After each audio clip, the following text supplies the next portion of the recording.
Është një hadithi Ubej ibn Ka'bit radhiyallahu anhu, të cilit i thot pejgamberi sallallahu alaihi wasallam një ditë: "Ya Abul Mundhir, atadri ayu ayatin min kitabillahi ma'aka a'zam?"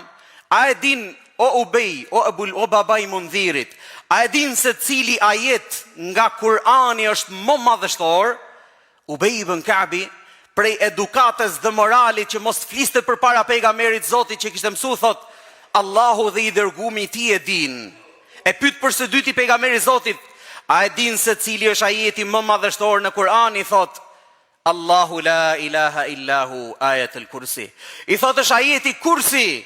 Dhe e godet në gjoksin e tij dhe i thot: për hajër dijen që ta ka dhënë Allahu subhanahu wa taala. Bon dua pejgamberi sallallahu alaihi wasallam për Ubej ibn Ka'bin.